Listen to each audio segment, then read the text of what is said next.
He didn't raise his voice. He didn't need to. My father just pointed across the table, let his gaze sweep over the crystal glasses, the flickering candles, the guests who were already leaning in for the next anecdote, and then dropped the word like a hammer. You're selfish. It was the kind of line you can't laugh away. It cut sharper than the steak knives resting on polished linen. The chatter at the other tables faded, or maybe it was just me going deaf to everything but those two words. Even the piano player in the corner seemed to hesitate on the keys. Have you ever been called selfish by your own family? Not as a joke, not in passing, but in a way that lands, heavy, final, in front of strangers who weren't supposed to be witnesses? I sat there, fork still in hand, the sea base untouched, skin crackling under the golden lights of the Upper East Side dining room.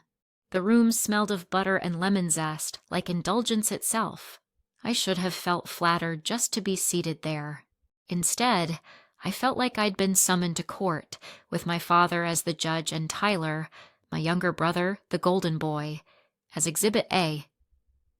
Look at your brother, my father continued, raising his glass as though Tyler were a painting he had commissioned. He knows how to live, he takes risks, he enjoys himself. That's the point of life. The others around the table nodded, smiling, murmuring approval. A couple of his golf buddies chuckled. Brenda, his second wife, slid a manicured hand onto his sleeve and added, "He's right. You can always make more money. You can't make more time." And there it was, the chorus.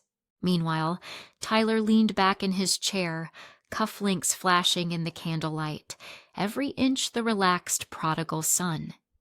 He tilted his head just enough to catch the attention of the older women at the table. "Mel works hard," he said, generous, almost magnanimous, "but she's too serious. She forgets how to breathe." The table laughed. Not cruelly, just comfortably. The kind of laugh that smooths over truth like a napkin over a spill. I took a sip of water, hand trembling slightly. The rim of the glass tapped against my teeth. "Calm down, Melissa. Breathe in, smile. You've been through worse," but the word stuck. Selfish. I thought about the last time I'd heard it. From my father again, when I was 15, and chose to skip a family barbecue for a school debate competition. He had said it half joking, but the look in his eyes told me it wasn't just a joke. Tonight, decades later, the tone was the same, just polished by years of practice. "So," my father said, turning the spotlight, "Tyler's heading to Miami next month. Friends have a condo there, practically free." "Free is my favorite price," Tyler grinned. The table erupted again. Beaches, cocktails, the hum of approval. I listened to words float past me. Vacation, nightclubs, poolside. It sounded like a commercial. No one asked me if I could join. No one ever did. They already knew the answer. Too busy. One of my father's friends leaned in. "Melissa, you still at that firm? The one with the fancy view?" "Yes," I said, voice steady, clipped. "What do you even do there?" He chuckled, swirling his wine. "Argue all day?" I'd hate that. Before I could respond, Tyler jumped in, voice smooth. "She's great at it. She can argue both sides and win, though honestly, she saves most of it for us." Another round of laughter. Another reminder. Tyler, the entertainer. Melissa, the punchline. I forced a smile. My fork pressed into the fish but didn't break it. "She works too much," my father announced, leaning back as if delivering a verdict. "That's the problem. Life isn't just a calendar. Life isn't just billable hours. You've got to live. You've got to live." He said it like a toast, like a commandment carved into the family creed, Brenda chimed in. "Sweetheart, you've got to loosen up. You never stay for dessert. Honey, sweetheart, darling." Words that shrink a woman until she fits inside someone else's pocket. Tyler raised his glass. "To living." The crystal chimed, and everyone lifted their glasses. I lifted mine too, because ritual is easier than rebellion when the night still has courses to go. "To family," my father declared. "To family," echoed the table. I drank, water cold against my lips, and thought, if this is family, why does it feel like cross-examination? My father turned back to me, voice soft but aimed. "You hoard your time, Melissa. You hoard your energy. You never give us the best of you. That's selfish." That word again, selfish. I wanted to scream that my time wasn't hoarded. It was spent. On rent that wasn't mine. On choices no one else had the courage to make. On responsibilities that didn't belong to me, but had become mine anyway. But all I did was fold and unfold my napkin, tracing its corners with a finger, trying not to let the shake show. Tyler leaned toward me, voice syrupy. "Mel, you need to try that sound bath class I told you about. Changed my life. You'd love it." I stared at him, wondering if he even realized the irony of telling me to relax while I was carrying the weight of his entire lifestyle. "Work will always be there Monday," my father added, chuckling. "Yes, work will be there. Work is predictable. Work never pretends to love you. Families do. Families ask for your best and then tell you it's not enough." "Melissa," one of the guests asked kindly, "tell us something fun, something just for you." I could have said, "I made the perfect cup of coffee this morning." I watched the sky split into gold over the East River. I read a line so clean it made me want to tattoo it on my skin. Instead, I said, "Work's been good." Another ripple of laughter. "See?" my father crowed. "Selfish, always about work." And the label stuck again, heavier this time. The desserts arrived, glossy chocolate soufflés that cracked open under spoons to reveal molten centers. Brenda leaned in, bright smile. "Make a wish, honey." I wished silently, not for approval or peace, but for words strong enough to stop being erased. If you've ever been at a table where love sounds like accusation, where every compliment belongs to someone else, you know this feeling. The dessert turns to chalk. The laughter stings. The silence after the laughter is even worse. So tell me, have you ever been called selfish by your own family? Did you swallow it, or did you answer back? If this story touches something in you, stay with me. Tonight was only the beginning. And if you've lived through something like this, share it in the comments. Because sometimes the only thing that breaks the silence is knowing someone else has heard it too. You ever carry someone else's life on your back while pretending you're fine? I did. For years, after nights like that dinner, I'd go home, kick off my heels, and open my laptop to pay bills that weren't mine, my rent, my utilities, and then Tyler's. Every month, like clockwork, I wired $1,600 to his landlord. The money left my account so quickly it felt like it didn't even belong to me. At first I told myself it was temporary. 3 months, maybe 6, just until he found steadier footing. But months stretched like taffy. 6 turned into 12, 12 into 24. Before I knew it, 2 years had disappeared. 2 years of my savings, 2 years of my dreams deferred. Have you ever told yourself, just one more time, until it became a habit? That was me. I remember standing in line at Trader Joe's, calculator app open on my phone, deciding if I could buy fresh fruit or if I should stick to instant noodles. Meanwhile, Tyler posted selfies from brunch spots in Williamsburg, bottomless mimosas, plates of avocado toast that cost more than my weekly groceries. I'd scroll past his feed, my stomach a knot of hunger and resentment. Late at night, I'd boil water, tear open another packet of ramen. The steam fogged my glasses. I'd stir in an egg, try to make it feel like a meal. My body was nourished just enough to keep going, but my spirit? Hollowed. That's what sacrifice feels like when nobody notices. Flashback, college. I worked 3 part-time jobs just to stay afloat. Tyler, meanwhile, dropped out of 2 different programs, my father covering his tuition without blinking. Back then, I thought maybe things would even out one day. They didn't. The pattern just evolved. Dad stopped footing the bill. I started, quietly, secretly. I couldn't tell anyone. If I confessed, people would say I was enabling him. That word, enabling, it burned even before anyone used it. My boyfriend Derek was the only one who knew the truth. He'd look at me across our tiny kitchen table and say, "You can't set yourself on fire to keep someone else warm." But I was already ash. Every month, I promised myself I'd stop. I even set reminders on my phone. This is the last transfer. But guilt worked faster than logic.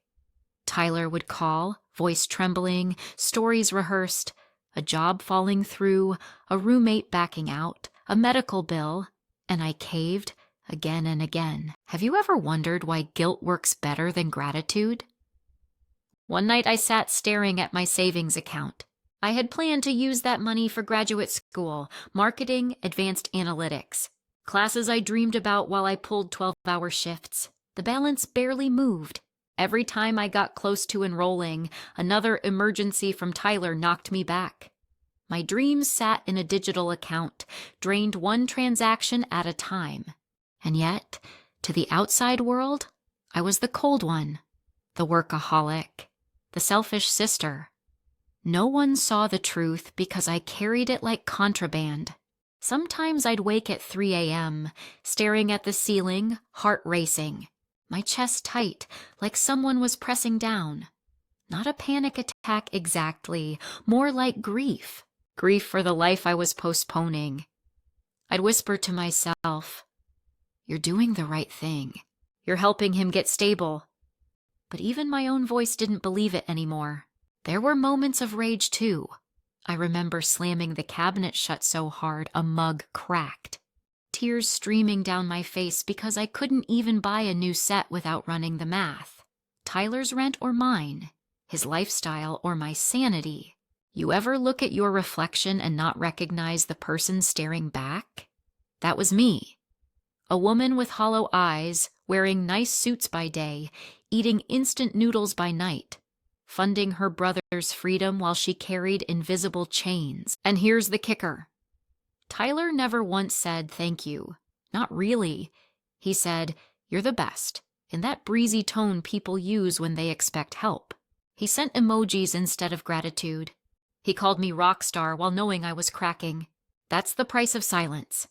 If you've ever been in that place, sacrificing, hiding, convincing yourself it's love when it feels like theft, you know how heavy it gets. And let me tell you, the weight doesn't disappear until you stop carrying it. Stay with me, because the story doesn't end here. If you've ever given too much and felt invisible, drop a comment. I promise, I read them. And I promise, you're not alone. My phone rang at 11:47 p.m., the hour when New York goes soft at the edges and good decisions get tired. I was in bed, blue light grazing the ceiling, one sock on, one sock off, scrolling past a recipe I'd never cook. The ringtone wasn't loud, but it felt like a drill to the temple. "Tyler," the screen announced. As if I needed warning, I let it buzz once, twice, 3 times. You know that tiny hope the universe gives you, that if you wait long enough, the problem will hang up? It didn't, I answered. "Mel?" His voice arrived in pieces, a shaky inhale, a barely there tremor. "Do you have a minute?" I sat up.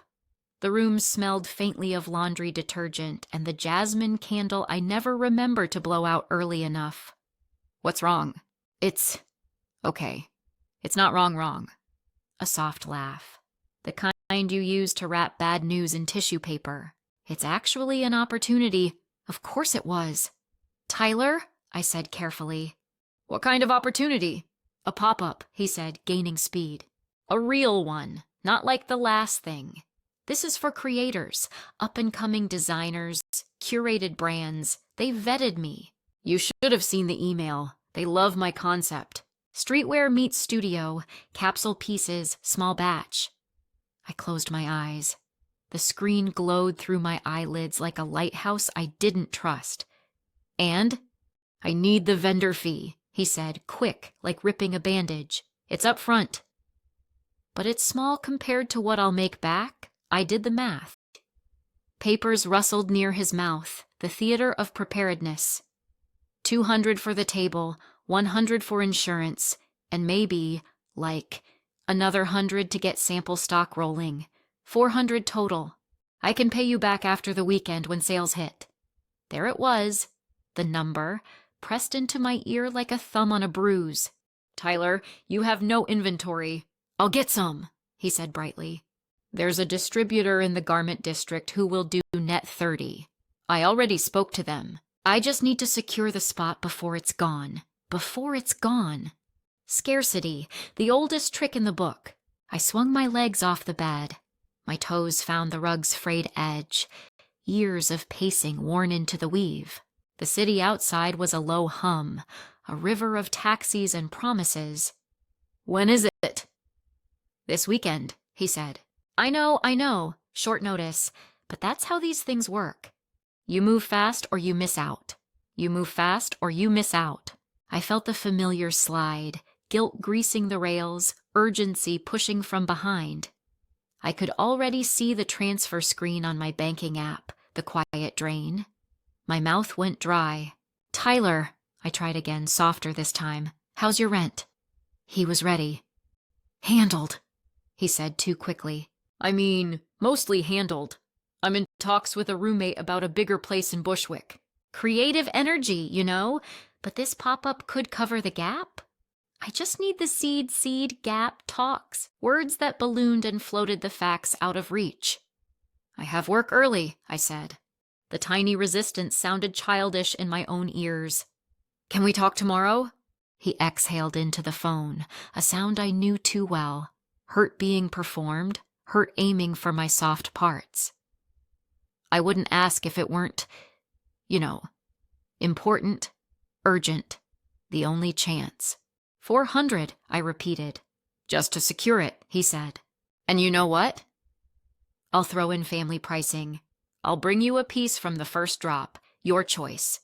A t-shirt in exchange for my pulse, my jaw clenched.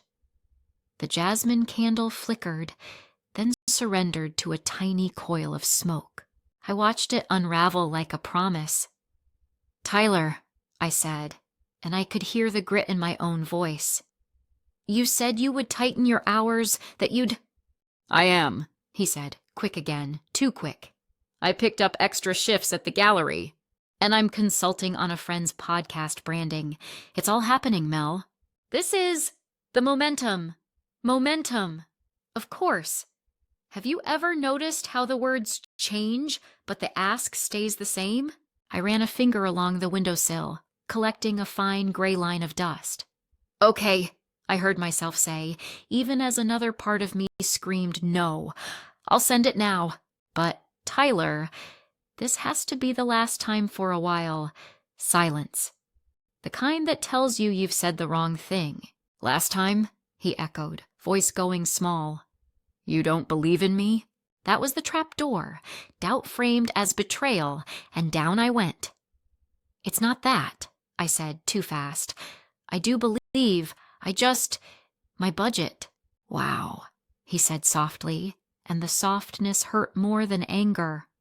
Okay, Tyler, it's fine, he said, the word cutting, the conversation already closing. Don't worry, I'll figure it out. And just like that, the opportunity began to dissolve. I could see the aftermath. If I didn't send it, he'd call our mother. She'd call me. My father would text something about family and generosity and how we take care of our own. The weekend would calcify into a morality play with me as the villain who didn't believe. I opened the banking app. The numbers blinked back. Rent, utilities. The maybe for grad school. The placeholder for a life I kept pressing snooze on. My thumb hovered, I typed, $400 memo. Vendor fee. I hit send. Got it, he said, brightness restored like someone turned the lights back on. You're the best. I'll make you proud. I stared at the thread of messages, a parade of thumbs up and lightning bolts, and hands in prayer, emojis where gratitude should live. Good night, I said, and hung up before I could say anything else. When the apartment went quiet again, the silence felt heavier than the call. The refrigerator hummed. A siren whispered 3 streets over. I leaned against the hallway wall and let my head touch the paint. It was cool, solid, honest. The next morning the city was crisp, sky rinsed clean. I walked to the subway with a paper cup of coffee that burned my tongue and woke me in ways sleep hadn't. At a red light, I checked Instagram without meaning to. Tyler's story was already up. A boomerang of him clinking glasses with someone at a bar captioned, "To big moves." The glass was heavy-cut crystal. The bar wasn't cheap. By lunch, he'd posted a flat lay of mood boards, grainy photos of models in oversized hoodies, notes scribbled in marker, texture, line, unscripted movement. The comments were a chorus, "Yes, King!" "Drop when?" "Take my money." I put my phone face down and pushed salad around a bowl. Derek called on my walk back from the deli. "You sound winded," he said. "You okay?" "I sent Tyler money last night." He didn't sigh. He didn't scold. He paused, which is worse. "How much?" $400, I said, "for a vendor fee." "He's doing a pop-up?" Derek's voice lifted, neutral, trying to be hopeful. "He's doing a story about a pop-up," I said, and hated the bitter in my mouth.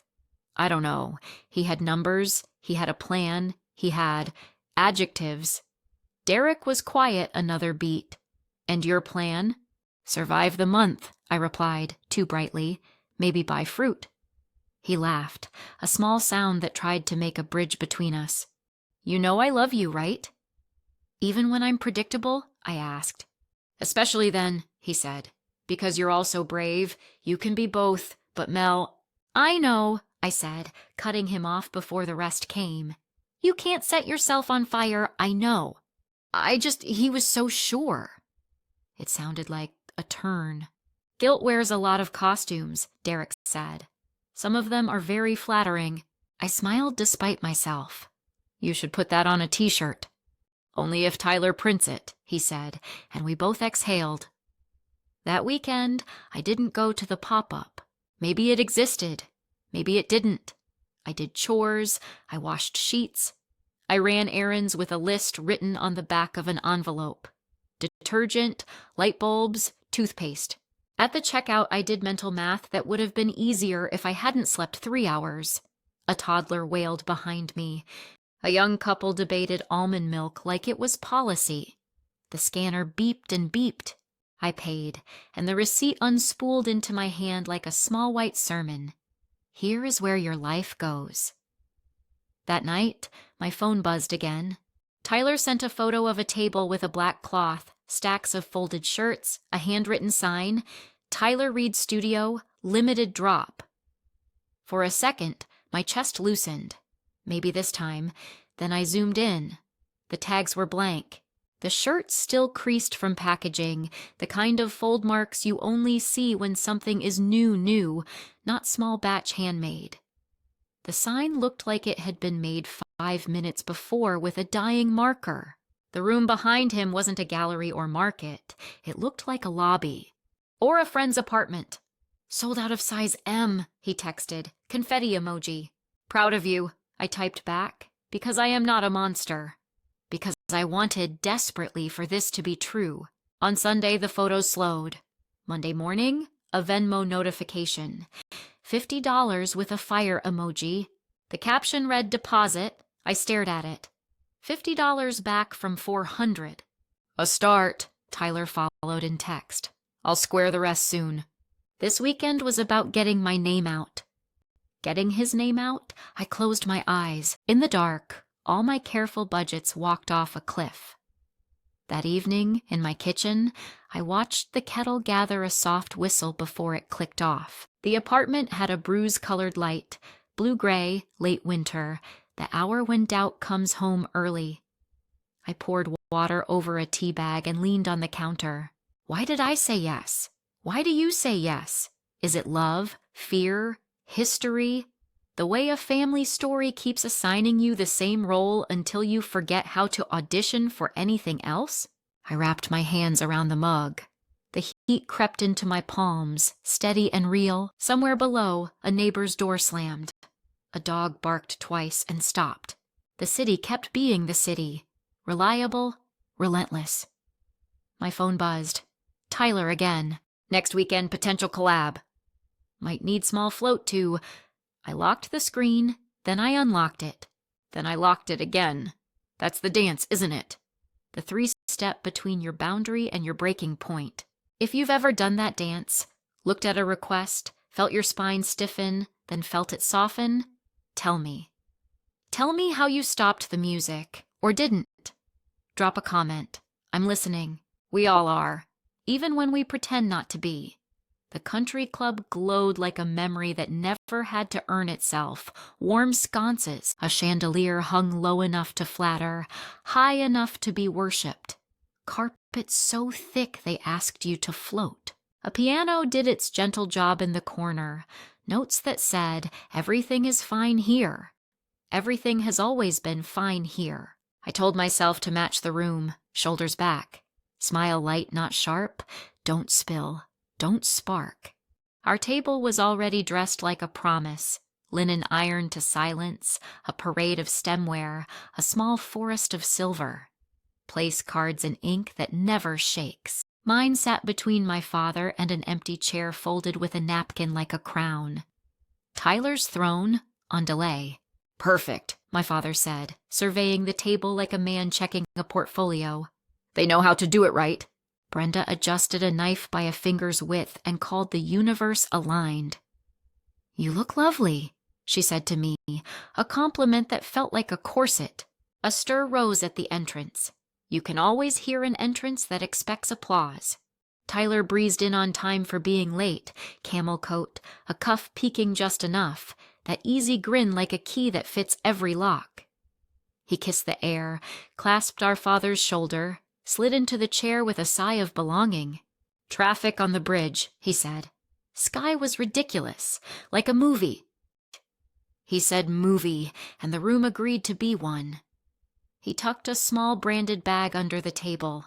Logo facing out, casual as a billboard. I clocked it. Brenda clocked it. The logo clocked us, too. The waiter appeared, a swan in black and white. Sparkling or still? Still, I said. No bubbles tonight. I didn't need anything else trying to rise. Red, my father ordered.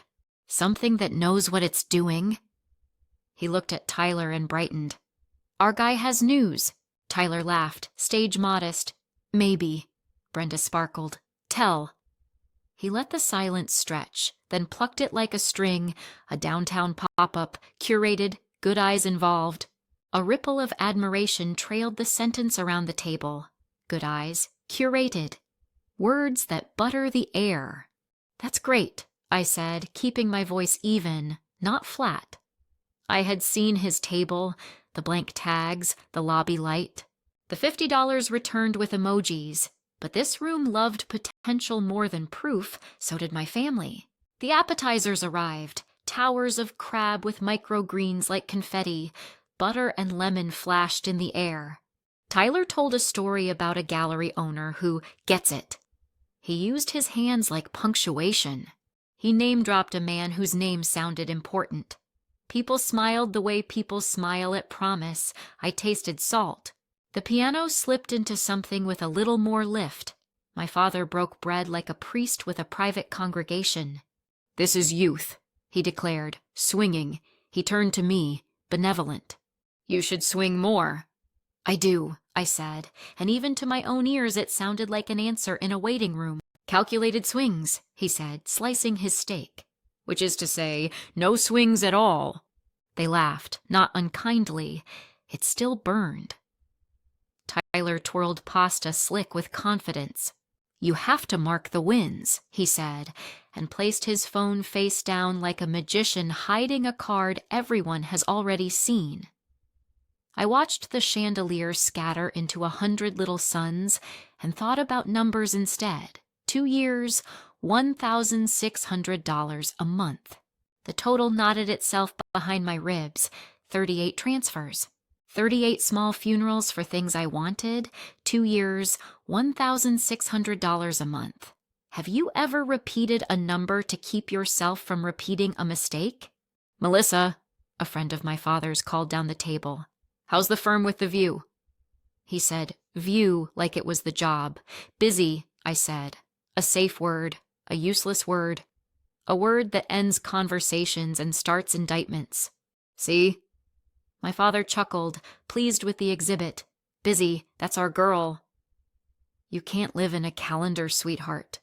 Sweetheart, honey darling, names that shrink a woman to pocket size. The room applauded the tenderness. The tenderness fit inside my teeth like something I should bite. The waiter refilled glasses. Brenda adjusted a candle that didn't need adjusting. Tyler reached under his chair and lifted the bag just enough to let the logo wink again, then slid it back like a secret the room already knew. I kept counting. 2 years, $1,600 a month. 2 years, $1,600 a month. The sea bass arrived, skin crisp, flesh obedient, my fork hovered, the fish steamed. The scent was lemon and heat, bright and soft at once. Across from me, Tyler's new wallet sat by his plate now, gold gleam so quiet it shouted. Just a little treat, he said, faux sheepish. You deserve it, Brenda cooed. You've been working so hard. Working. The word landed on me like a dare. I wanted to say, out loud, in this lovely room, that a treat paid for by someone else is not a treat, it's a tab. I wanted to pull out my phone and flip through the ledger of my quiet months, the ramen, the calculator at Trader Joe's, the endless last time. But I could feel my own voice in a far room. Tonight, it had to walk the hall toward me.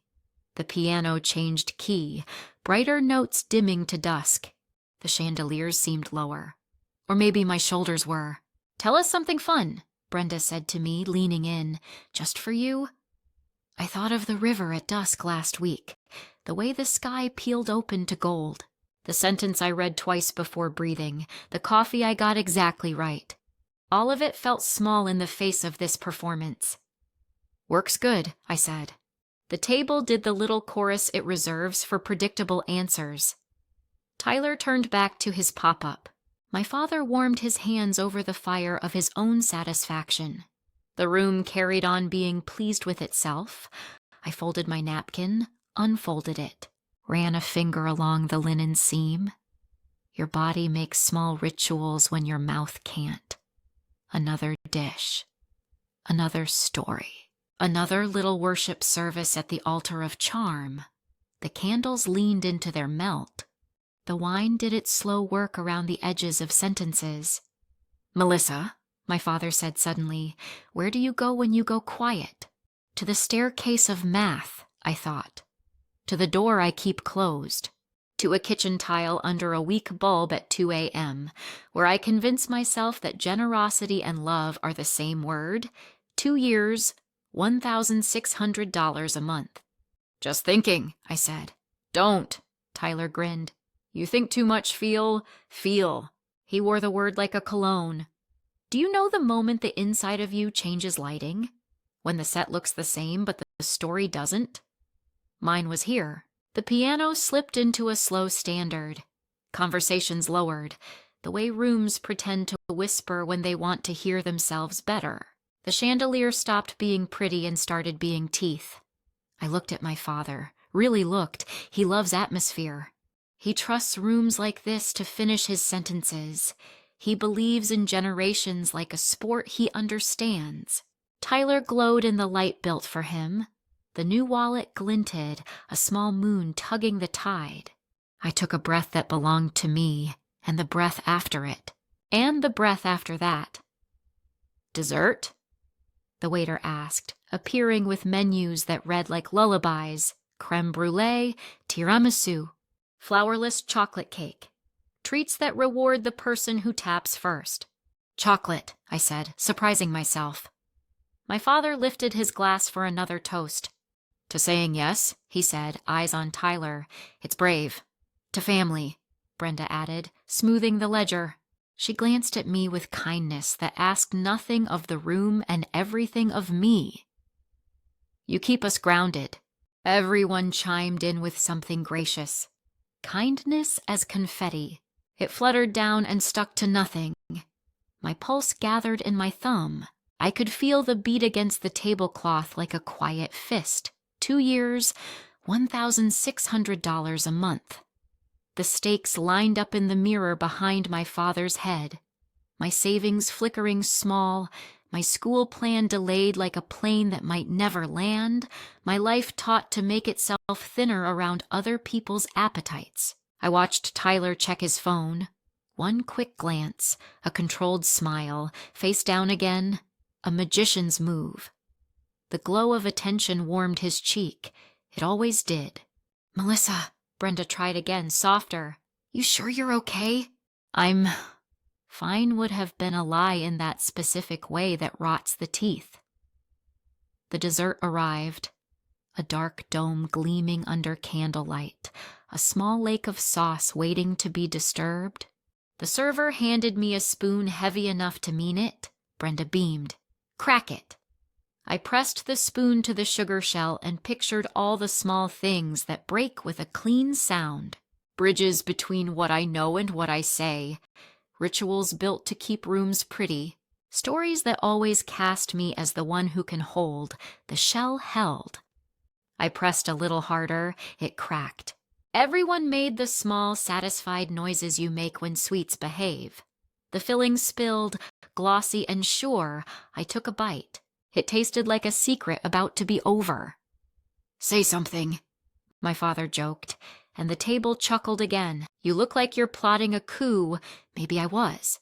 Maybe plotting a coup is what men call a woman choosing her own voice. I set the spoon down, slow enough to feel the weight leave my hand. The room hummed, rich and unaware. The piano held a note like a question. Have you ever felt your silence reach its last inch? That was me, right there, under the chandelier's teeth, with the wallet's gold winking and the numbers marching, with my life pooling at the edges of a dessert plate. The stage was set. The line between endurance and truth had thinned to paper. Stay with me, because the next thing I say, what I say after this breath, will make the whole table stop breathing. If you've ever sat at a table and realized the only person who can save you is the one sitting in your chair, tell me. Drop a comment. I'm listening. We all are. The spoon was still warm in my hand. The chocolate shell lay in fragments like a tiny stained glass window after a storm. Everyone waited for sweetness to do its job, sugar to smooth the edges, small talk to pace the night back together. I didn't move. I heard the piano hold a note too long, then decide against it. Glass against glass somewhere behind me. A knife chimed when it met a plate. My heartbeat answered in the quiet places. Temple, wrist, throat. Melissa? Brenda tried. Her voice dipped in care. You had a long week, honey. Eat. I set the spoon down, not angry, not even loud, just done. You want me to say something? I asked, soft enough that only our table heard. Okay. I looked at Tyler first, at the wallet by his plate, the gold glint that wanted to be a moon. Then at my father, who had arranged the air tonight, the way a conductor arranges silence. I'm glad we're talking about living, I said, about saying yes, about what family means. Because if we're blessing truth tonight, I have one. Brenda's smile thinned like a ribbon pulled tight. Tyler leaned back, performing ease. My father lifted his glass halfway, then set it down again. 2 years, I said. $1,600 a month. The numbers entered the room like uninvited guests and took their seats anyway.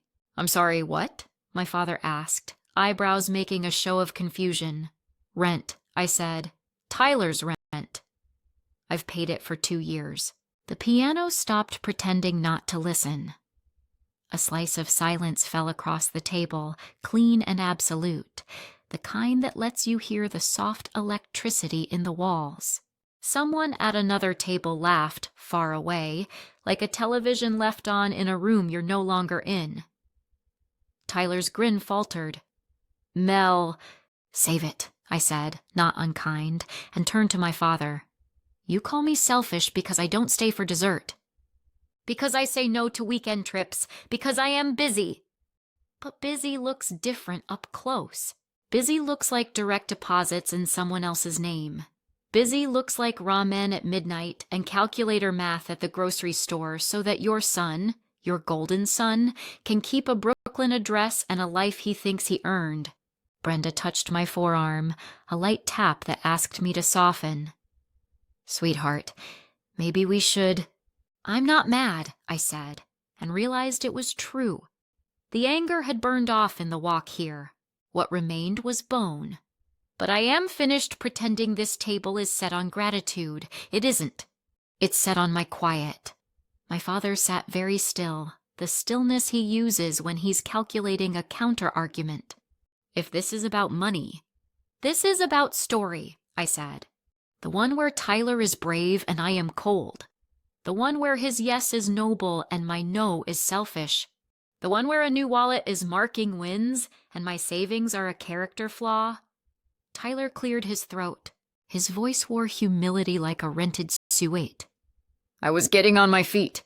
"You told me that the first month," I said, keeping my eyes on my father. "And the 6th and the 12th. A golf friend breathed out a single, "Oh," and then blessedly remembered to look at his dessert. My father's tone went paternal, patient. "You should have come to me." "I did," I said, and the room heard it before he did. "Every month.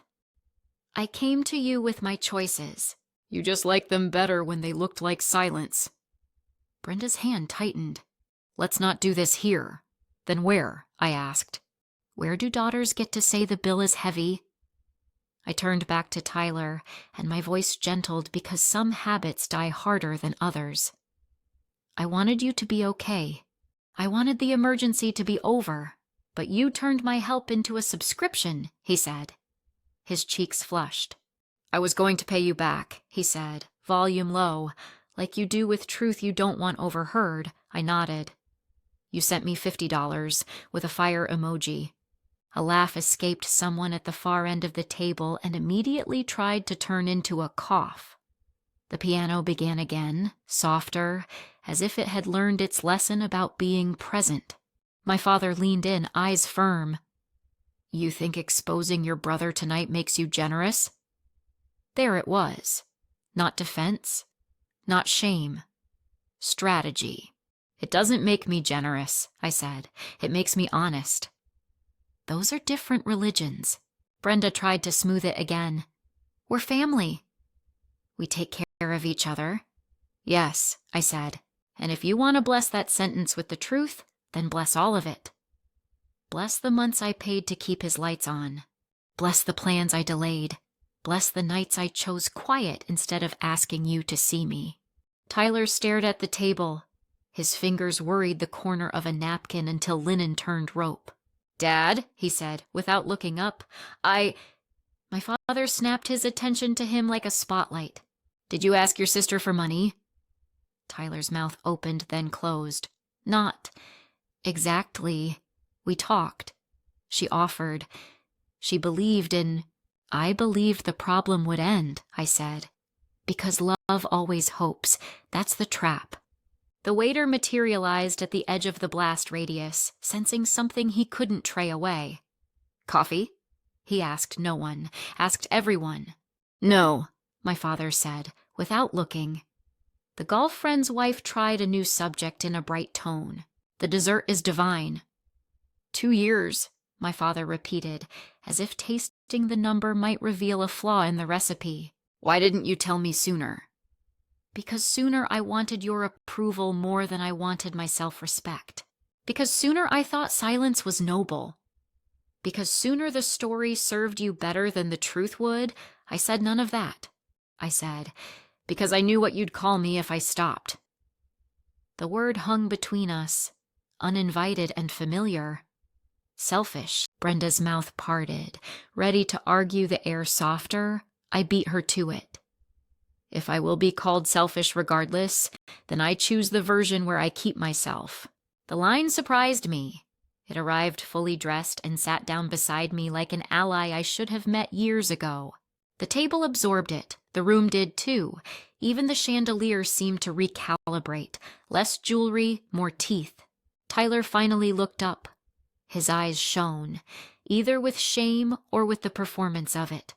I didn't try to solve that math. Mel, I didn't want you to— I know, I said. You wanted me to keep saying yes, he flinched. That's not fair.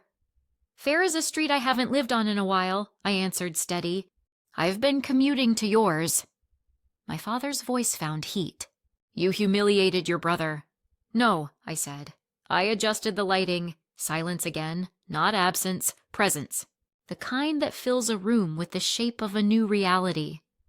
Brenda, hands dovetailed on the tablecloth, tried last. What do you want, sweetheart?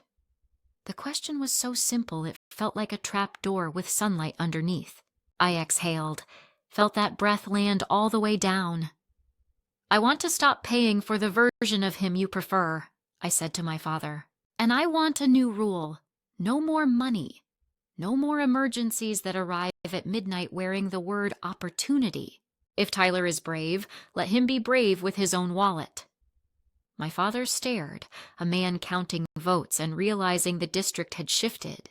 He looked at Tyler, then at me, then at the room, as if the architecture could offer counsel. Tyler whispered, I can figure it out. You will, I said, and I meant it kinder than it sounded. Because you're smart. Because you're charming. Because you're not alone, just not sponsored. Brenda blinked rapidly, rehearsing compassion and cancellation at the same time. Maybe a transition, she suggested. Not cold turkey, a month? I shook my head. I'm tired of training my boundaries to sit. My father's jaw worked once, twice. He reached for his glass, reconsidered, left it. If this is your decision, he said finally, own it. I am, I said. That's what this is. The waiter reappeared like a truce flag. Espresso? Digestives? Water, I said. Just water. He poured. The stream made a sound like relief finally remembering its name. No one toasted. No one laughed. The room around us resumed its theater, but our table had lost the script. The wallet by Tyler's plate no longer gleamed. It sat. The chocolate on my dessert had cooled into a dark mirror. I could see my face in it. Tired, yes. Small, no. If you've ever held a secret so long it started to own you, then told at the door. You know that dizzy mix. Fear and oxygen, grief and height. Are you feeling it with me? The quiet that isn't collapse but consequence. I didn't ask the room for applause. I didn't need it. I needed the space my yes had given everyone else to finally belong to my no. I lifted my water, not a toast, a reminder. This is mine. If you've carried a truth that made your tongue heavy, if you've paid a bill no one saw and smiled through dessert, tell me. How did you break your shell? Did the room go quiet? Did you finally hear your own voice? Drop your story in the comments. You don't have to use your name. Just use your breath, I'm reading. I didn't wait for a verdict, I gave one. No more, I said, and the words felt simple enough to balance on the tip of my tongue without wobbling. No more transfers. No more midnight emergencies dressed as opportunities. No more being the invisible foundation under someone else's penthouse view. I pushed my chair back. The legs made a sound like a page torn clean from a book. Brenda whispered my name, a soft ribbon trying to tie the room back together. Tyler's napkin sat crumpled like a white flag he hadn't meant to wave. My father's eyes held that cool managerial weather I knew too well, forecasting, not feeling. Melissa, he said low, we can discuss this later. Later was a country I could not afford to visit anymore. I'm going to step outside, I said, and I stood. The chandelier poured light over my shoulders as if to claim me. I let it. Then I walked out from under it. My heart did that hard animal thing, kicking against bone, testing the fence. I moved anyway. The room watched without watching. A waiter shifted his tray to make space. The piano tried a friendly chord and thought better of it. As I passed the host stand, the maitre d' gave me a little nod that translated to everything and nothing at once. I see you, but I also see this room. The hallway smelled like lemon polish and the collective breath of expensive evenings. I paused by a mirror. The woman in it looked like me, only steadier, cheeks a little flushed, jaw unclenched, eyes bright, not with tears but with distance. Finally, a little distance. Outside, the night was a clear sheet of city. The country club's facade held its breath in creamstone and quiet gold. Winter air bit the soft places around my mouth. It felt clean, honest. A valet hustled past in a black coat, keys chiming, breath clouding. The fountain by the entrance tossed water in obedient arcs, small silver ropes catching light and then letting it go. I walked to the edge of the circular driveway and stood where the warmth from inside couldn't quite reach.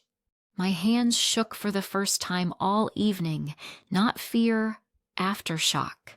Like my body had been holding a scream so long it learned to hum, and now it was trying to remember how to be quiet without holding anything at all. I closed my eyes and counted to 5, then 10, then 5 again, because that's how long it took for my shoulders to drop. My breath went all the way down, found the floor of me, and came back with something I hadn't felt in months, maybe years. Room. The door opened behind me. Footsteps, then Derek's voice, low and near. Hey! I hadn't even heard him come in earlier. He'd sat through the performance without inserting himself, a mercy and a choice. Now he was here with a coat, and that particular silence he wears when he knows words would only bounce. Thanks, I said, letting him place the coat on my shoulders. It held the clean smell of his apartment. The cedar blocks he's obsessive about, the citrus soap he always means to replace and never does. You okay? He asked. I considered the question, not the answer. Yes, I said. And also shaking. That tracks, he said. Bodies aren't spreadsheets. A small laugh escaped me. It felt like a bird testing air after a long storm. We stood side by side, looking at nothing in particular. A town car slid up and released a couple wrapped in expensive ease. Somewhere down the street a taxi horn stabbed the night. One sharp note, then sorry. The fountain kept doing what it was built to do. Derek glanced back at the door. You want me to stay out here with you, or should I grab your bag? My bag, I repeated. The clutch with the valet ticket. The phone with the transfers and the 12-digit apologies. The lip balm I never find when I need it. Inside, I said, then added, Give me 2 minutes. He nodded. I'm not going anywhere. I believed him, not because he promised, but because he stayed quiet with me in the cold and let the quiet work. The door opened again, Tyler. No coat. No wallet in his hand now. He looked 5 years younger and 20 pounds lighter, like revelation had taken water and salt from him. Mel. I'm not mad, I said before he could build a case. I'm done, he swallowed. The valet lights caught on the wet shelf of his eyes. I know. Do you? I asked. He hesitated. I didn't think it was this bad for you. It was exactly as bad as it was for me, I said, because I was living it. He nodded, then shook his head, then nodded again, like the body does when it wants to bow and run at the same time. I'll figure it out. You will, I said. Just not on my account anymore. I'll pay you back, he offered, small. The words carried a memory of that 50 with the fire emoji. I didn't flinch. You'll pay you, I said. That's the muscle you need. He glanced toward the door. toward our father's silhouette framed in warm light. The room behind him gestured with its 1,000 gold fingers. "He's furious." "He'll live," I said. "So will you." "So will you," he echoed. And for a second, the smallest, truest one, I saw the boy version of him. Freckles, bad haircut, his hand finding mine on the first day of a new school.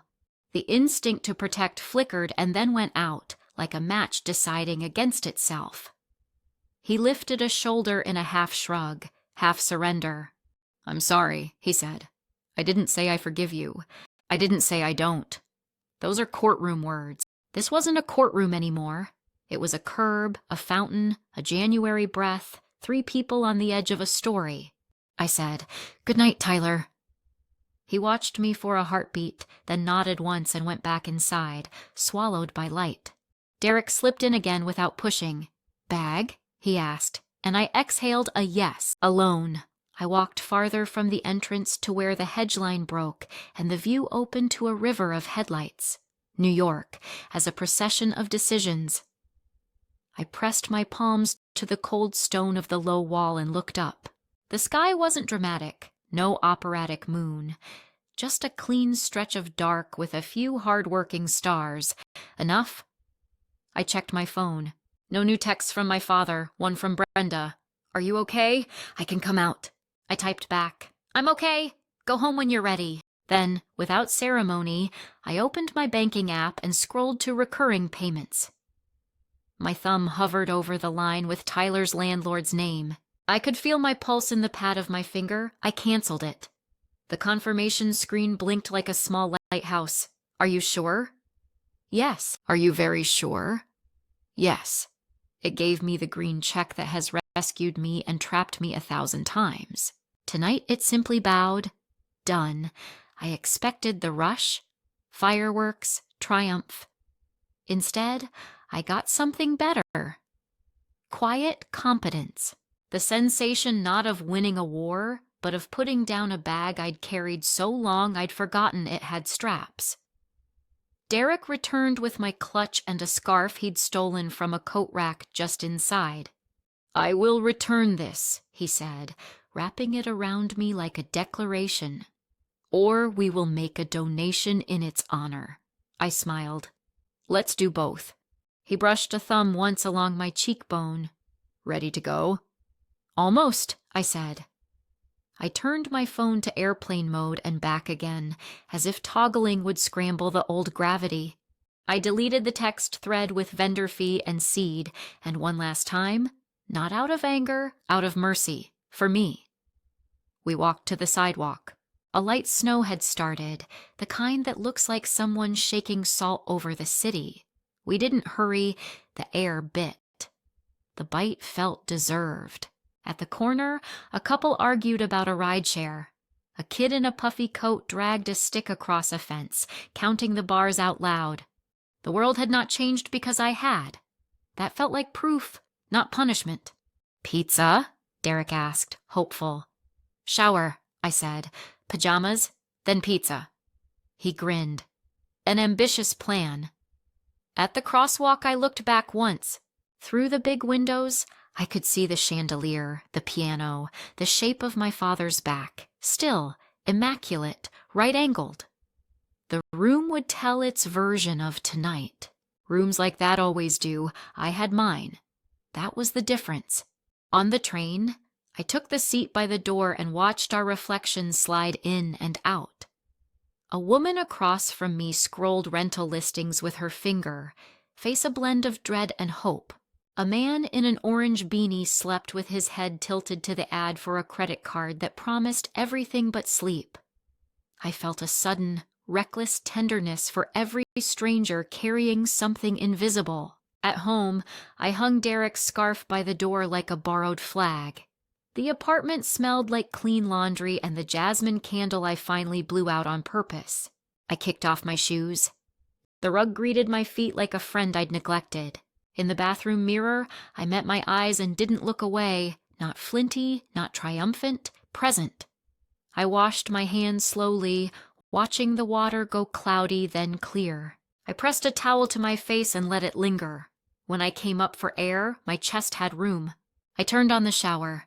The water pummeled my shoulders, asked the knots to confess. I let the night run off, watched it spiral down the drain, imagined all the old apologies going with it. In the fog, I drew a finger line down the glass, a clean break between before and after. It wasn't perfect, but it held. After, in pajamas, his t-shirt, my socks, I sat on the edge of the bed and opened notes. New document. Title, Boundaries I Keep. I typed 3 lines. No more paying other people's rent. Say no without a thesis. Stay for dessert if I want to, not if someone needs proof I'm generous. I read them out loud, just to hear how my voice sounded speaking terms I'd signed with myself. Derek set a takeout box on the dresser and did a small bow. Your pizza, Madame Courage. I'll accept Madame finally did the obvious, I said, but I took the slice, folded, first bite too hot, perfect.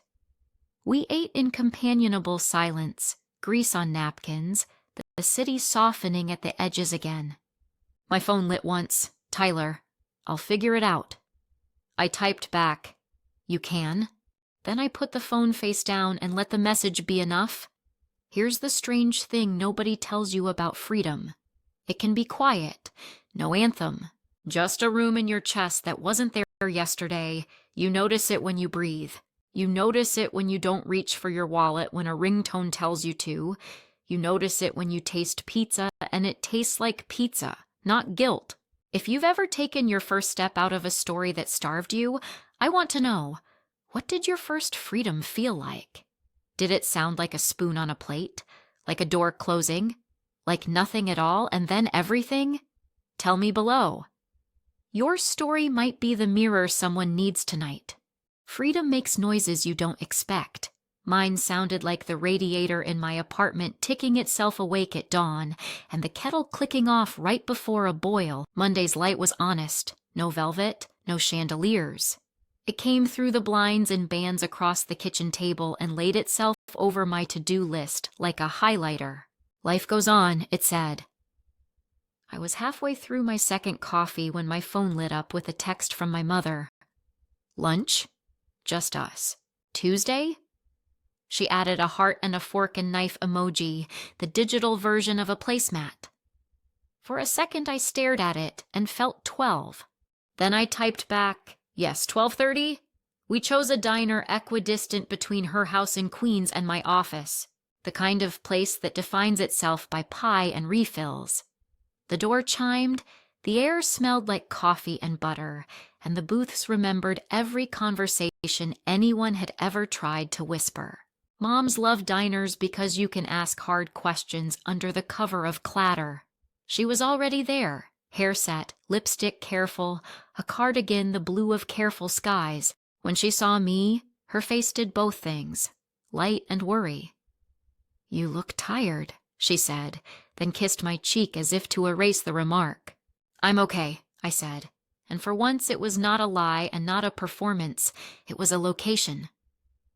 We started with small things, the weather's mood swings, a neighbor's vacation, the price of eggs doing its circus trick. The waitress brought coffee and called us hon, which felt like a soft bandage on a new bruise. Then my mother reached into her bag and pulled out an envelope. I brought your favorite, she said, sliding a folded recipe card across the table. Her handwriting is a march of neat soldiers. Lemon chicken, company. It read at the top, because recipes in our house came with their own social lives. I smiled. I haven't made this in years. You should, she said, for Derek.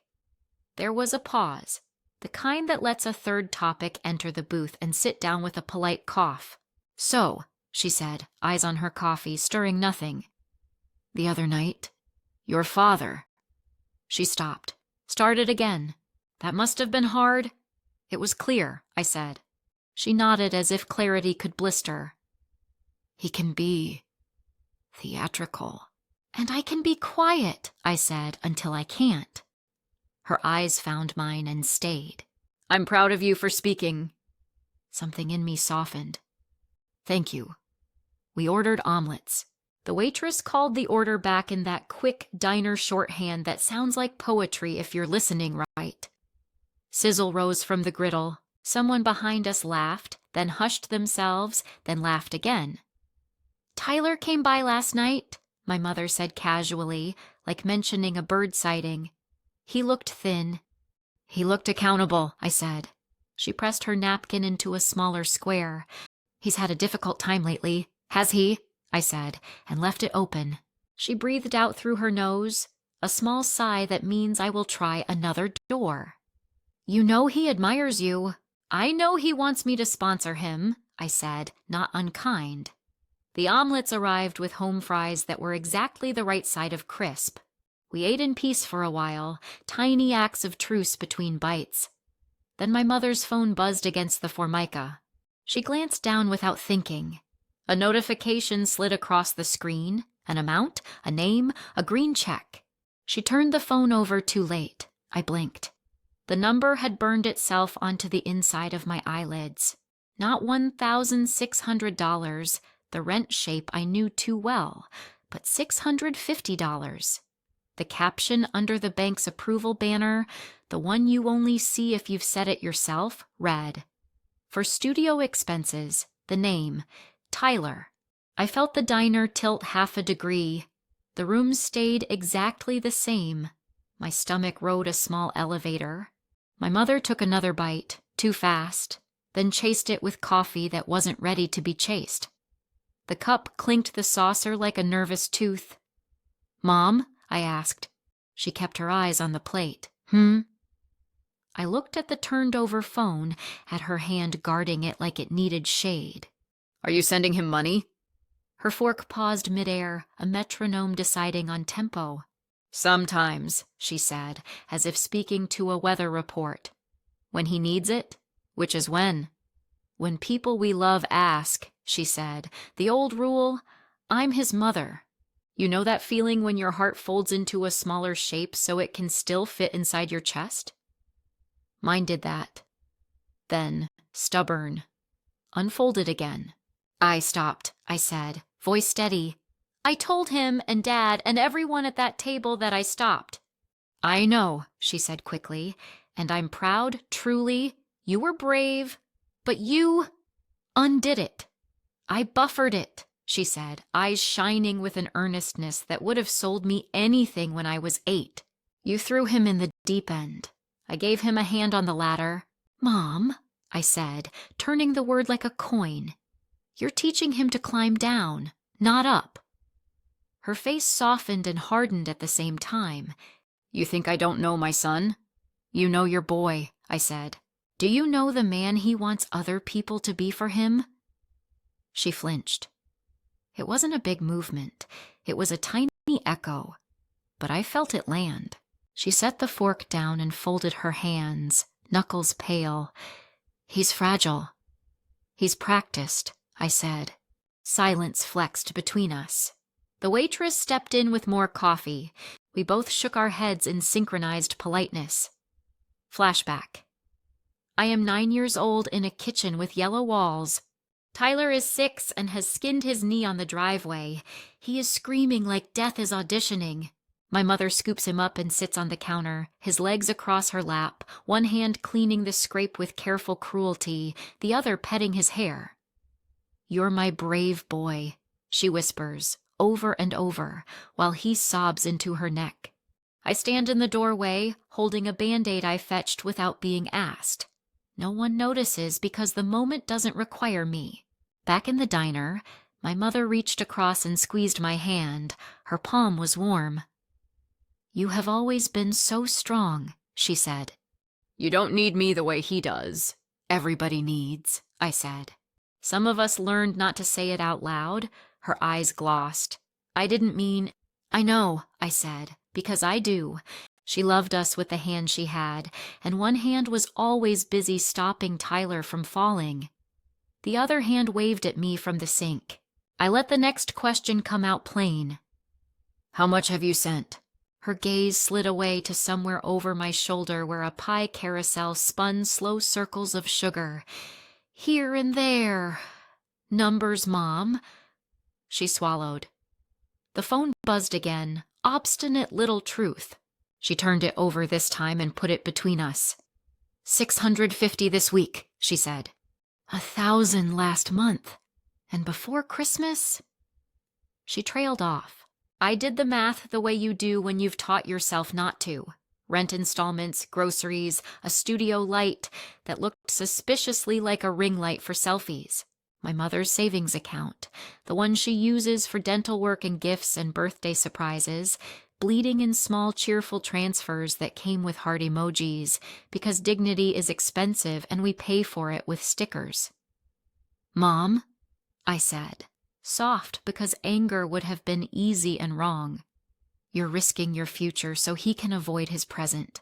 Her chin lifted the way it does when she bakes. It's my money. Yes, I said, and it's my boundary. She blinked. Your boundary? I said no. I said, you turned it into a group project. She tightened her cardigan as if cold had joined us. What would you have me do? Let him starve. He has not starved, I said. He has been fed. In attention, in excuses, in exits. He is full of the wrong things. She pressed her lips together, then parted them slowly. He is not like you. I know, I said. He was taught not to be. That landed hard enough to wobble the table. A couple in the next booth paused mid-argument to consider silence as an option. A busser slid by with a tub full of dishes, plates chiming like fragile bells. My mother's voice went small. I didn't want you to think I was against you. I don't, I said. I think you are for the child in your head. And he's 6, and his knee hurts, and you have the only lap that knows the spell. She wiped at one eye without actually letting the tear go. I'm his mother. I know, I said. And I am your daughter, and I cannot be the lesson he never learns. We let that sentence sit between us like a hot plate. We both leaned back from it. Does Dad know? I asked. She hesitated just long enough. He knows I help. Does he know the amounts? I said. Her silence answered. Okay, I said, because sometimes you do not argue with a tide. You decide where to build. I pulled out my phone. I opened a note titled Boundaries I Keep and tapped a new line. Do not fund what someone else is secretly funding, and do not be quiet about it. I turned the phone so she could see. I'm telling you plainly here, at this table with Pi, so it doesn't turn into a scene at another table with Crystal. If you continue to send him money, I step back from any financial plans that involve the 3 of us, trips, gifts, holidays with price tags. I won't sit in a room and be a silent co-signer. Her face did something I couldn't name. Hurt. Yes. Defense. Yes. And then, unexpectedly, relief. Like someone had cracked a window in a house that had been sealed too tight. You sound like a lawyer, she said, and almost smiled. I sound like your daughter learning to speak in complete sentences, I said. The waitress returned, pen at the ready. Ladies, dessert? My mother's eyes went to the carousel again, its parade of ordinary splendor. Key lime, chocolate cream, apple with a sugared lid. Lemon meringue, she said, voice steadier. Then to me, we'll share. We ate it slowly. The meringue collapsed at first touch, the lemon bright enough to make us both blink. We talked about a neighbor's dog who wears sweaters and the fact that my mother will always double the garlic the recipe suggests. We didn't fix the problem. We didn't set it on fire. We took a breath between the two. When the check came, I reached for it and then didn't. Split? I asked. She looked at me for a quiet second and nodded. Split, she said. And something in the words sounded like practice. Outside, the wind lifted our hair and then set it down where it found it. On the sidewalk, she took my hand the way you do when you're not sure which one of you is guiding. You know I love you, she said. I do, I said. Even when it hurts. Love does that, she said. So does growing up. We hugged between parked cars and the bus stop, winter and diesel and lemon lingering. She squeezed once before letting go. "Will you come by Sunday?" she asked. "I'll make the chicken." "I will," I said, and meant it. Not as a reward for compliance, but because choosing to come is different from coming because no is not allowed, she got on the bus. I watched her through the window, my mother, small and stubborn and holy in her own way, find a seat and tuck her bag against her like a companion. The bus pulled away, carrying both our mistakes and our attempts on its metal back. On the walk to the subway, my phone buzzed. A text from Tyler. "Mom says you're mad." I typed back, "I'm not mad, I'm done paying." And if she keeps paying, I step back from anything that asks me to pretend otherwise. I watched the 3 dots appear, disappear, appear, then nothing. Here's the pattern interrupt I didn't see coming. The peace that arrives when the truth has more power than the fallout. If you've ever discovered the secret river running underneath your family, the quiet funds, the unspoken rules, the rescues that look like love, tell me, did you swim with it? Did you build a bridge? Did you step out and watch it go by? Drop your story in the comments. Someone needs your map tonight. The second dinner didn't have chandeliers. It had a chandelier impersonator, polished metal and glass that did the job without the history. A neighborhood Italian spot with red banquettes and framed photos of celebrities who may or may not have actually eaten there. Sinatra on the speakers, a waiter who called everybody boss, even if you were clearly not. We picked it because it looked harmless, neutral ground. I wore a sweater I could breathe in. Brenda texted hearts and confirmations. My father said, 7 sharp. Tyler replied with a thumb up and nothing more. Derek asked, one last time, "Want me there?" I shook my head. "Not this one." He kissed my temple. "Text me when you leave, even just an emoji," I promised. We both knew I meant it. Inside, the hostess led me to a round table near the back where you can argue without being a show. The table had a candle doing its best impression of romance, and a bowl of olives as an apology for whatever would happen next. I sat with my back to the room. I didn't want the door to own me. They arrived together, like a unit that believes in optics. Brenda's scarf matched her lipstick. My father's jacket fit like certainty. Tyler's hair had rediscovered effort. He said, "Hey," like we were bumping into each other at a coffee shop, not convening to renegotiate the religion of our family. I stood long enough to be polite, then sat before I forgot who I came as. Menus arrived, water, bread. A waiter explained the specials as if he'd hunted each ingredient personally. I heard words like porchetta and saffron and imported and tried to identify the exact second the night would tilt. It hadn't yet. That almost scared me more. Brenda brightened first. "I made the chicken sundae," she said, eyes on me. "Your favorite?" "I know," I said. "It was perfect." "We missed you," my father added. Not accusation, not innocence, just a sentence with a job. "I visited Mom earlier," I said. We split the check. A brief smile ghosted across Brenda's mouth. Practice. "Progress," she said. The waiter took our order. My father chose the Barolo like a man selecting a verdict. Tyler said, "I'll just do water," as if restraint was a personality. We got through the first slices of bread like it was a ritual that could absolve us. Then my father set his napkin precisely beside his plate and looked at me. "I assume we're here to clear the air." "The air is clear," I said. "I just won't pay his rent." Brenda winced at the word won't. "We understand boundaries," she said. "We just don't want people drowning while we applaud how well the lifeguard is resting." "Tyler can swim," I said. "He can also learn to float without using other people as rafts." He gave me a look halfway between wounded and offended. "I said I was figuring it out."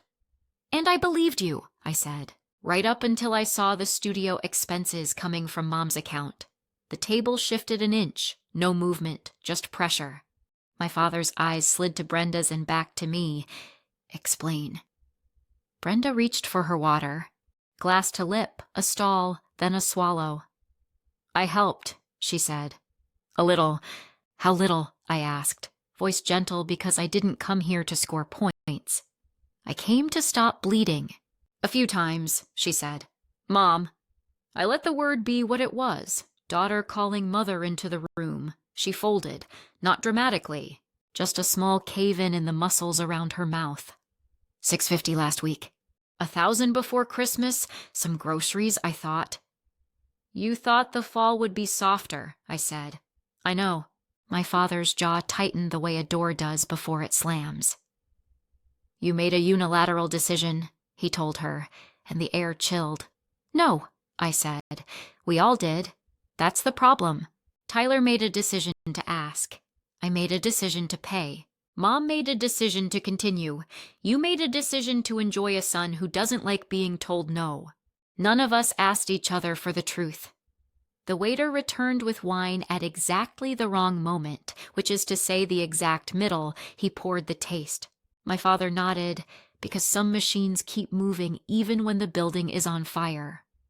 Here's what I don't understand, Tyler said, leaning in, palms up like sincerity was a trick he invented. Why can't we just support each other without turning it into a trial? Because support without honesty is a leash, I said. And the person holding it calls it love. He flinched. I didn't ask Mom for... You didn't have to, I said. You trained the room. Silence. Sinatra shifted to something with strings and ache. The candle guttered, then corrected itself. My father cleared his throat. We are family, he said, as if invoking the clause would end the case. We do not embarrass one another in public. In private, I said. This is private.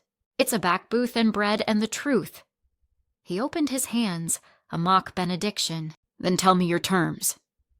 I felt the stakes gather like a storm over silverware. Did you ever taste metal before you speak?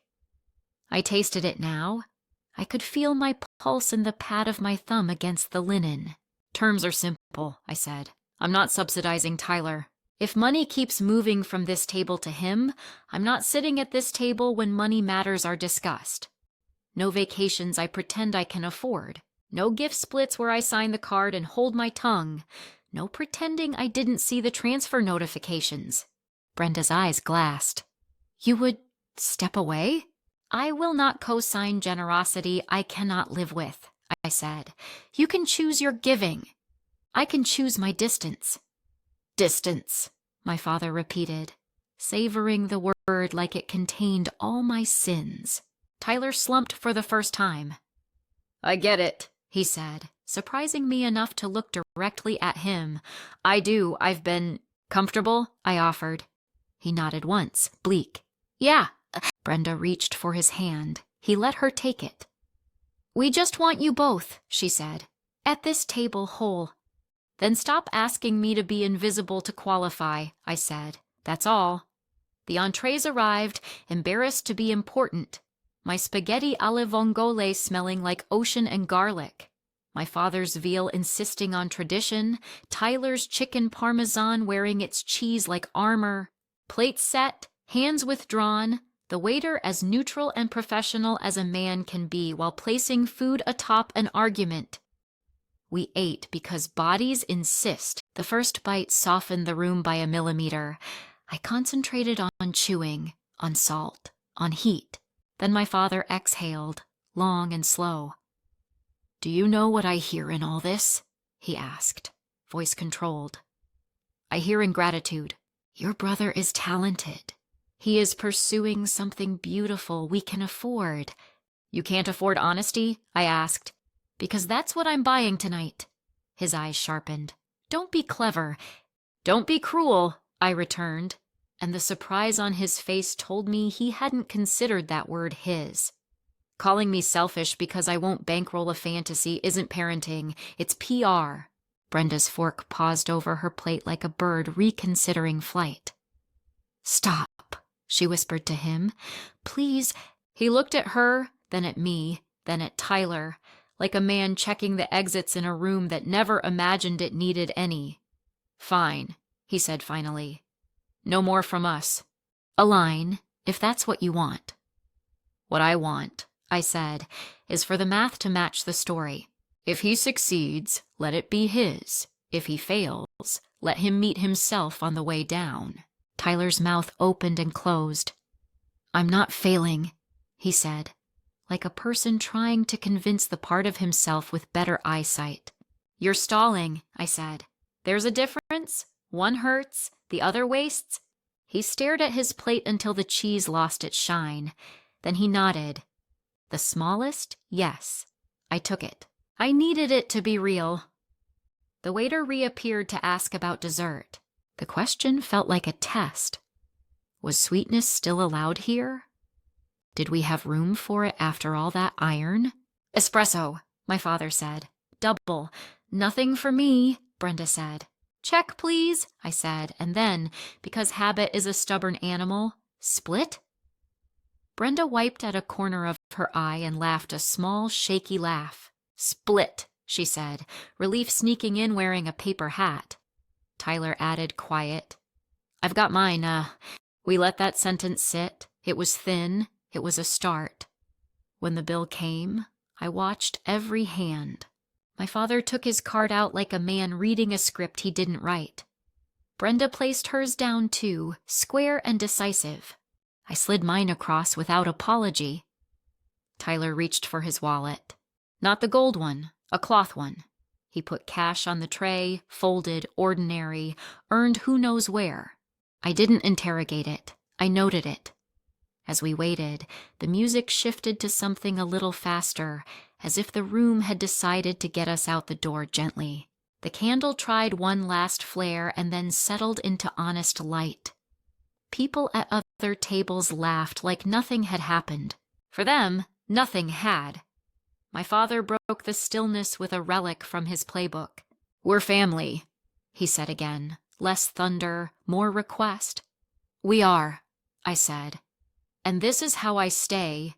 He studied me. I let him. If you've ever negotiated your place at your own table, you know the look you get at the end. The one that says, I don't know this version of you yet. It's almost a compliment. Outside, the night had thinned to a sharpened edge of cold. We exited in the choreography of people who still know one another's paces. On the sidewalk, we paused in the halo of the restaurant sign, humming Blue. Need a ride? My father asked, reflex duty olive branch. I'll walk, I said. Clear my head. Brenda hugged me hard, chin on my shoulder like when I was 10 and feverish. Sunday, she said. Come hungry. I will, I said. And I'll bring dessert. Tyler hovered, then stepped in. Mel, he said. Thanks for... He gestured at the whole air. For not lying? I said lightly. For treating me like I can, he said, eyes not leaving mine. I nodded. Then do. He nodded back, and for once it didn't feel like theater. It felt like a man showing up to his own rehearsal. They went one way, I went the other. The city breathed around me, the hiss of buses, the clatter of cutlery from an open kitchen window, the soft tyranny of neon. I texted Derek a single emoji, the lighthouse. He replied with a green check and a heart, then, home? Almost, I wrote. Walking. Here's my question for you, because I can feel some of you sitting with your own second supper. When the room asks you to choose between peace and truth, which one keeps you whole? And if you've managed to choose both, how did you set the table? Tell me below. Your comment might be the chair someone needs to sit in tonight. Sunday smelled like lemon and decision. I brought a cake. I brought my calm. I did not bring my wallet. Brenda, my mother, had the oven running like a marathoner at mile 20. The kitchen glowed with steam and aluminum and the Philharmonic of timers. Tyler was early. That was new. My father carried plates to the dining room with the neat military movements of a man styling control as hospitality. Hi, honey, Brenda said, flustered and soft, kissing my cheek. You look beautiful. I look like I slept, I said, and meant it. Derek didn't come. We agreed this scene belonged to the people who wrote it. Tyler leaned on the counter with an aproned helpfulness that didn't fit yet. Need me to baste? he asked Brenda. She smiled like an instinct. I've got it. We did family small talk for 10 minutes. Weather, parking, the neighbor's new deck. The lemon chicken rested under foil. The salad waited, overdressed and forgiving. The table was set for 4. 4, like an answer. I poured water. I set down the cake. I slid my phone to Do Not Disturb and slipped it into my bag like a ceremony. Let's eat, my father said. The way you say a prayer you've said forever. We did. Forks, compliments. The chicken was what it always is, bright and comforting, the edible version of a well-meaning text. Halfway through, I could feel the air thickening, as if the house remembered something it had promised to forget. Brenda dabbed her mouth with a napkin she'd ironed. I'm glad you're here, she said. It feels normal. Normal can be kind, I said. It can also be expensive. My father set his fork down. Tyler reached for bread he didn't want. The moment we came for pulled its chair up and sat between the mashed potatoes and the green beans. I didn't raise my voice. I raised the truth. I'm going to say this once, I began, hands easy on the table. And only once, because repeating myself is a kind of sponsorship. Brenda's eyes filled before she blinked them obediently clear. My father folded his hands like a boardroom forming. Tyler stared at the lemon slices as if they owed him advice. I loved dinner the other night, I said, not the fight. The fact that we survived it and still showed up to this table, that matters, but I need the story to match the math. If money keeps moving from this house to Tyler, if there are quiet transfers, cash for groceries, checks for the studio, I step out. Out of what? My father asked, already displeased by the word. Out, I said, out of group gifts, out of trips I'm asked to subsidize emotionally or financially, out of conversations where I'm expected to bless the lie with my presence. I will not sit here and pretend, Brenda flinched. We heard you, she said. At the restaurant, we heard you. We said, you said line, I cut in. Gentle but not porous. I'm etching it. Tyler's chair creaked. I told you I'd figure it out. And I told you I believed you, I said. This isn't about your promise. It's about our pattern. My father's jaw did the quiet thing. I don't appreciate ultimatums. They're not for appreciation, I said. They're for structure. He looked at Brenda. She looked at him. A tiny conversation passed without sound. Their marriage has a Morse code. Let's not ruin Sunday, Brenda offered, a ribbon on a grenade.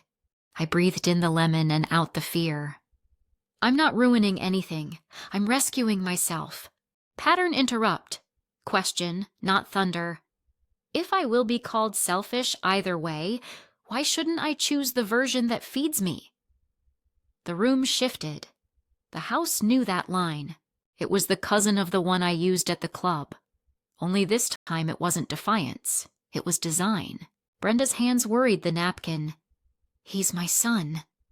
I am your daughter, I said. I am not a donor. Tyler stared at me with a new kind of quiet. Not the sulk, not the bluff. The scared animal hush of someone who sees a cliff and realizes his toes are already over it. Mel, he said, unadorned, what does out really mean? It means I won't finance your avoidance or Mom's peace, I answered. It means if Mom keeps sending you money, I won't chip in on birthday gifts to cover the gap that money left. I won't sit at holiday tables where the unspoken rule is, don't mention the deposits. It means I will love you from a distance measured in honesty. My father's eyes sharpened. Are you threatening to cut off contact with your mother over a few $100s? I met him without blinking. I'm promising to protect myself from a few $100 that always becomes 1,000, and from 1,000 that ends up being a story where I don't belong. If you continue, I won't be the garnish on this plate. I'll eat at home. Silence slid in and stayed.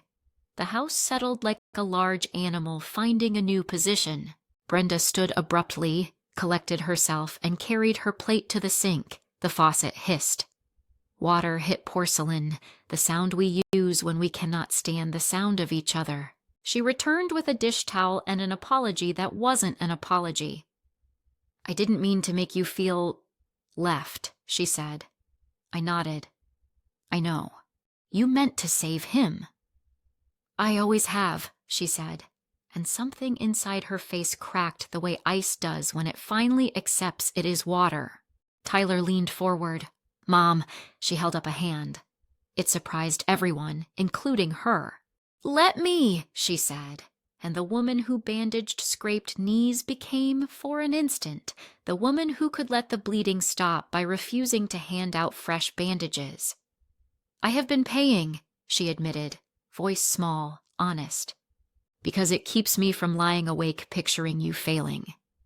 It keeps me from hearing your father's voice about it. It keeps peace." I did not pounce. I set my palm on the table, steady. "Peace isn't the same as quiet." She nodded. Slow. "It is not." My father bristled. "We are not villains because we love our son."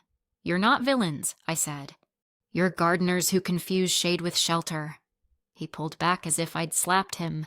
"That's poetry," he said like an insult. "It's description," I said. "Here is a less pretty one.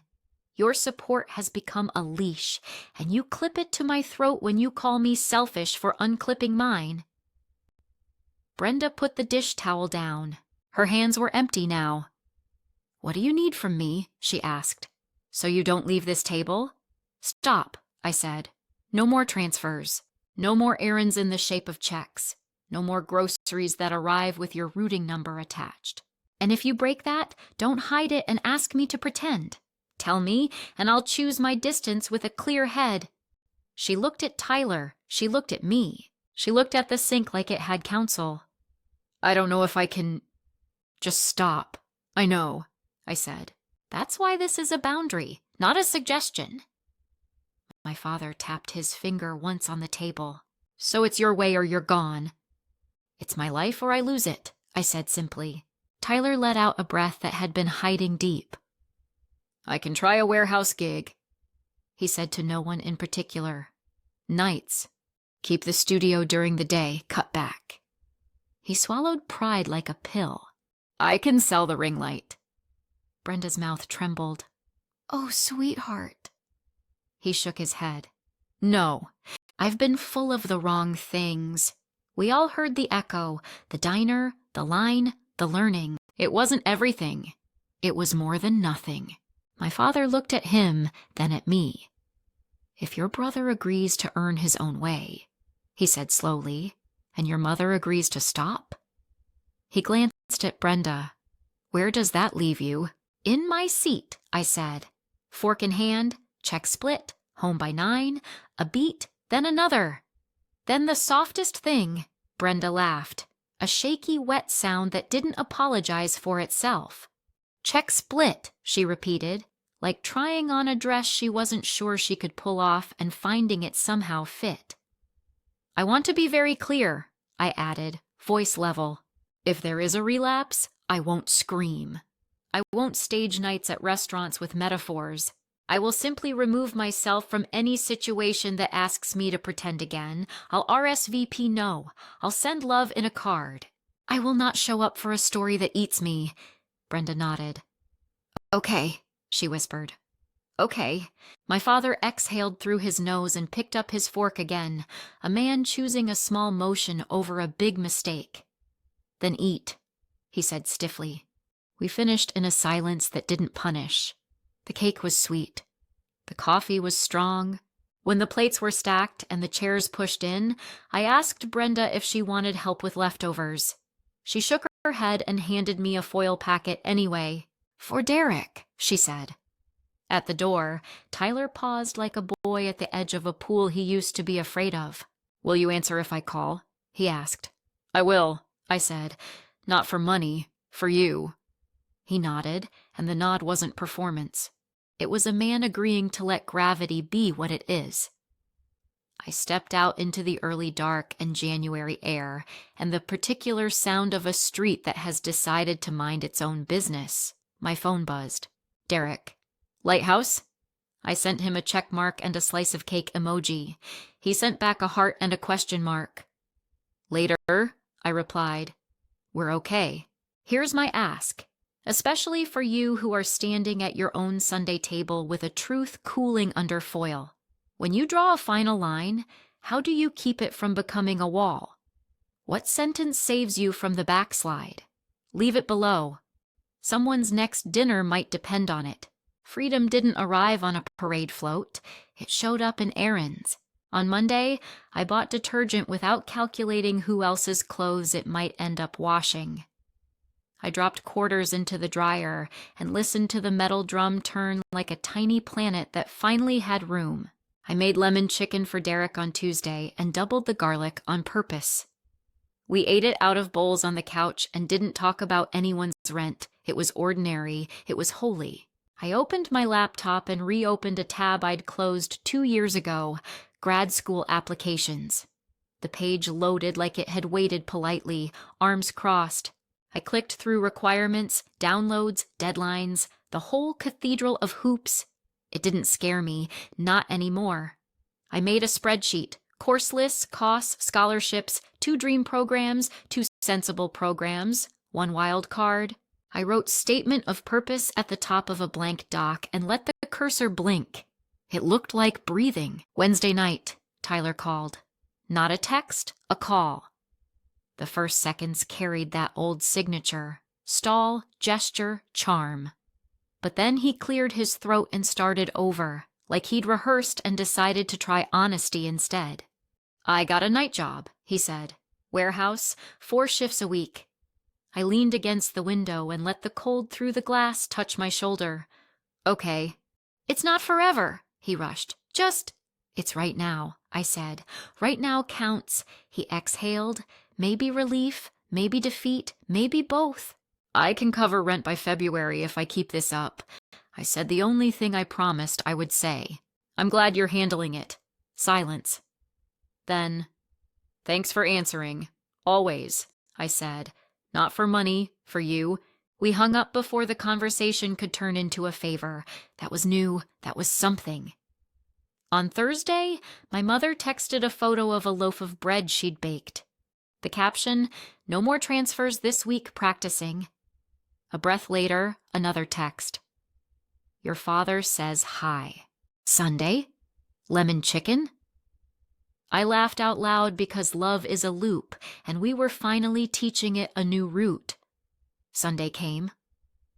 We sat at the table like it belonged to 4 people and not to a ghost. My father made a joke about the Jets.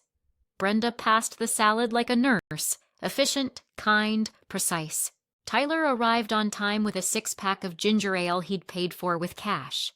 He put the receipt on the counter for no reason except to tell the room he could.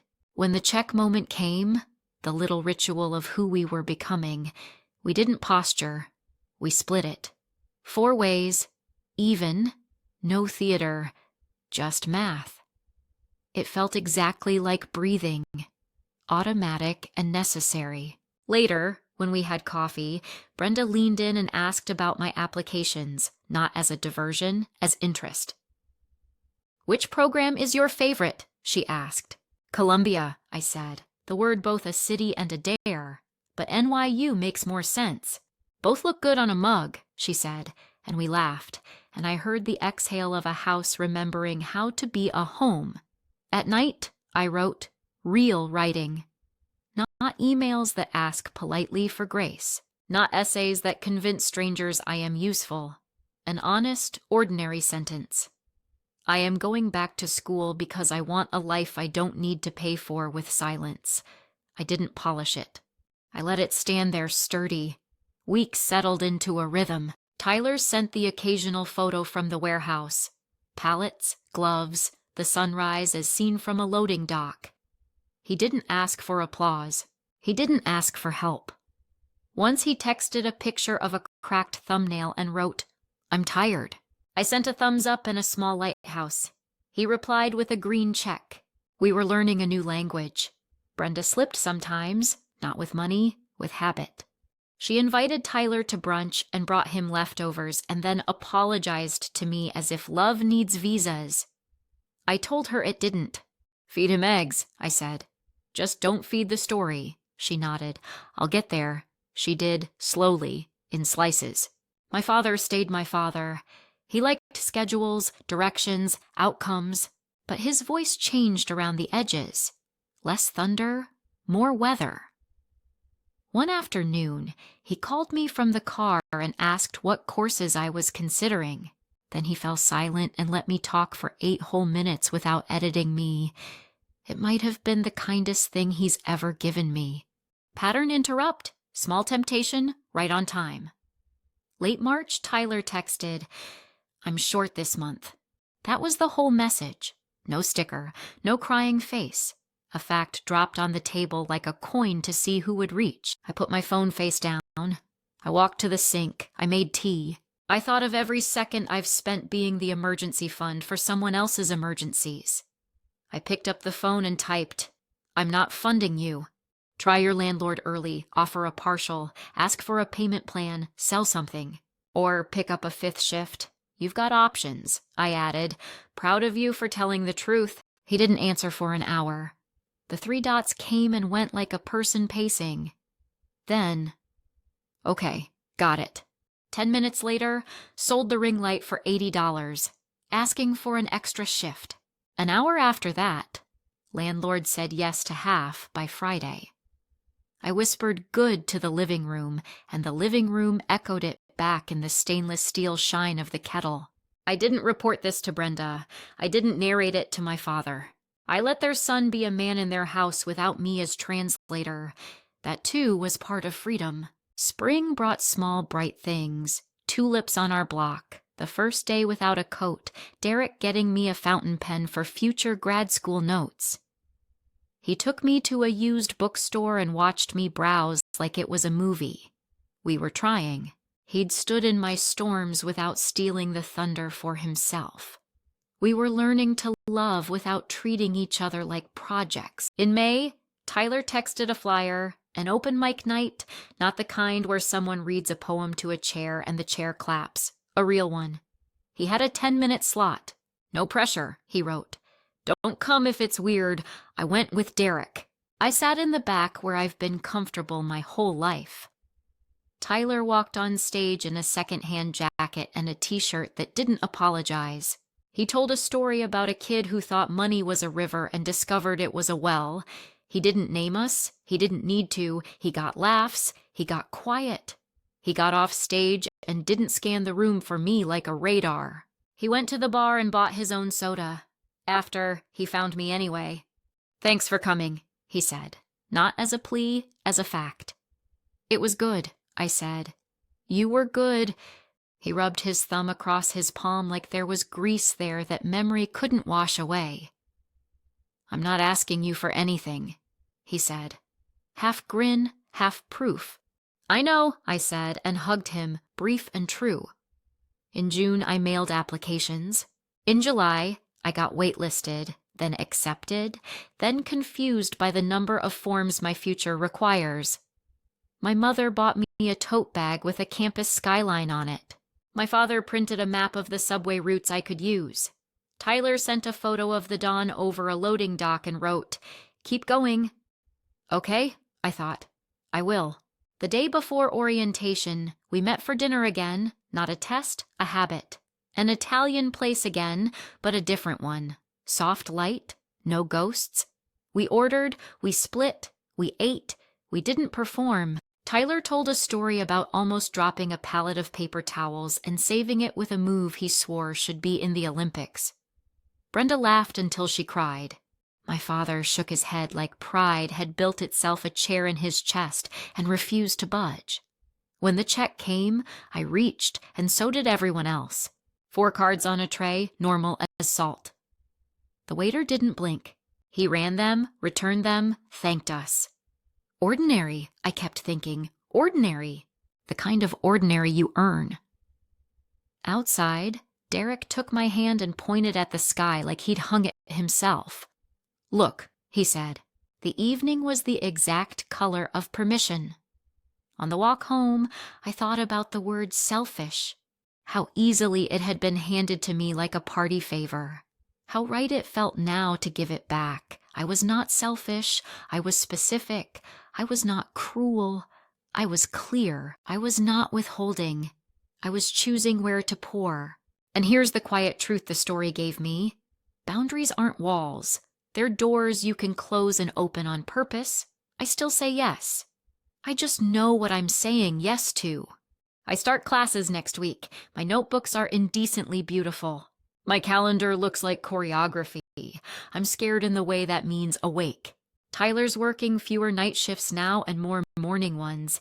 He says he likes the light. Brenda texts me photos of recipes where she doubled the garlic and halved the sugar. My father emails me an article about adult learners with the subject line, proud. He doesn't add a period, he doesn't need to. Do we relapse? Maybe. People do. But now the rule is simple and written down where anyone can see it. Tell the truth first. Choose distance rather than drag each other. Split the check. Come hungry. Leave whole. And you, if you're listening to this on your commute, or while you chop onions, or in a room that smells like someone else's lemon chicken, here's your soft nudge. If you're going to be called selfish either way, choose the version that lets you sleep. Choose the version that makes your future nod yes. I'll end with the question I wish someone had asked me sooner. What boundary, if you honored it tonight, would make next Sunday feel like freedom? Drop it in the comments. Someone might need your sentence to start their life.